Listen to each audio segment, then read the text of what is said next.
आप देख रहे हैं नवोदय टाइम्स पंजाब केसरी टीवी। देश के अंदर लगातार भूकंप के झटके आ रहे हैं और इसके पीछे क्या वजह है।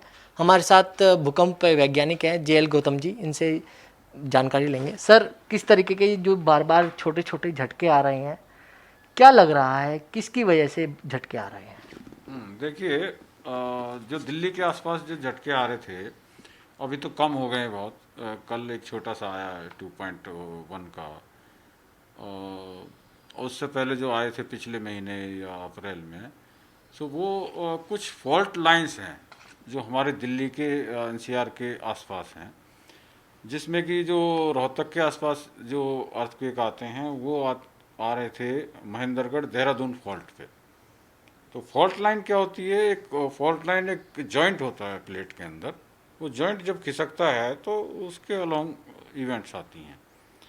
दूसरा जो आपका ग्रेटर नोएडा और हरियाणा बॉर्डर पे जो आया था वो था मथुरा फॉल्ट पे। ऐसे ही एक दिल्ली हरिद्वार रिज है, एक ऐसी दिल्ली सरगोदा रिज है। तो इनके अलोंग कुछ एक्टिविटी होती रहती है। मुरादाबाद फॉल्ट है, ग्रेट बाउंड्री फॉल्ट है। इस तरह के कुछ फॉल्ट लाइंस हैं दिल्ली के चारों तरफ। सो उनके अलोंग इस तरह के छोटे छोटे भूकंप आते रहते हैं। अभी सर, एक भूकंप हरियाणा और दिल्ली में भी आया था जिसका जो मुख्य केंद्र था वो गुड़गांव था। हाँ, तो मैंने बताया, गुड़गांव बॉर्डर पे एक सोना फॉल्ट है, वहाँ पे भी भूकंप आने की संभावना रहती है। हमेशा आते हैं, छोटे छोटे आते हैं। 2 महीने के अंदर अंदर इतने भूकंप के झटके आना, क्योंकि पहले तो ऐसा देखा नहीं गया है। नहीं, देखिए, ये आते रहते हैं। जैसे 2008 में भी इस तरह से कुछ दिन एक्टिविटी रही और फिर कम हो जाती है।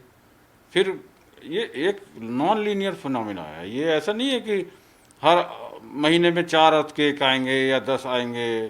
किसी महीने में 4 हो सकता है, किसी महीने में 12 हो सकते हैं, किसी महीने में एक भी नहीं हो सकता। इस तरह से ये ऐसा मौसम जो है, मौसम का अनुमान जो हम लगाते हैं, हम जो वातावरण है इसमें कितनी हवा चल रही, कितनी नमी है, कितनी विंड स्पीड है, प्रेशर, टेम्परेचर, ये सब के आधार पे हम करते हैं। लेकिन धरती के अंदर यहाँ कुछ और चल रहा है, 10 किलोमीटर पे कुछ और, 100 किलोमीटर पे कुछ और, ऐसी गहराई में, तो उसकी स्कैनिंग पॉसिबल नहीं हो पाई अभी। इसीलिए उसका अंदाज़ा लगाना बड़ा मुश्किल है कि कहाँ कितना बड़ा और कब आएगा। तो ऐसा प्रिडिक्शन या फोरकास्टिंग अर्थक्वेक की पॉसिबल नहीं है।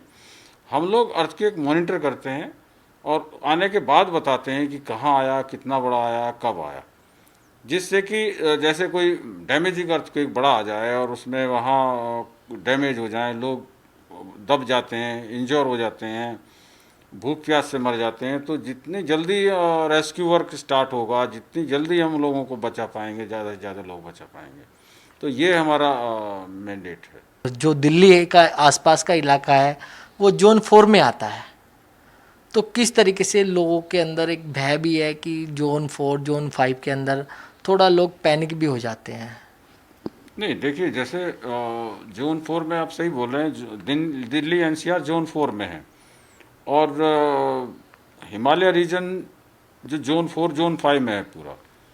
सो हम हिमालय रीजन से ज़्यादा दूर नहीं है, 200-250 किलोमीटर दूर हैं।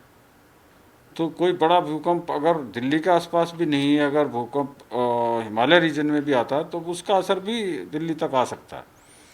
इसीलिए हमेशा प्रिकॉशनरी मेजर्स लेने चाहिए। तो जैसे मैंने बताया, अर्थक्वेक आए तो उसके पहले आपको एक किट बना के रखनी चाहिए अपने घर में, कि उसमें कुछ ज़रूरी दवाइयाँ हों, ड्राई बिस्किट्स, ड्राई फ्रूट्स, और आपका रेडियो होना चाहिए, जिससे कि मान लिया कोई बड़ा भूकंप आए तो सारी, देखिए, इलेक्ट्रिसिटी और टेलीफोन और मोबाइल ये सब तहस नहस हो जाता है, सब ख़त्म हो जाते हैं, कोई कम्युनिकेशन नहीं होता।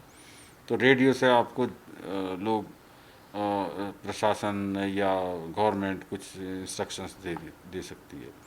तो इस तरह की सावधानी पहले से रखें, और भूकंप के दौरान जैसे मैंने बताया अपने को बचा सकते हैं बाहर जाके। या और तीसरी चीज़ ये है कि भूकंप के बाद जो अगर डैमेज हो गया मकान या क्रैक हो गया, जिससे कि आफ्टर शॉक्स होते हैं बड़े भूकंप के, तो उसमें उनके अंदर ना जाएं।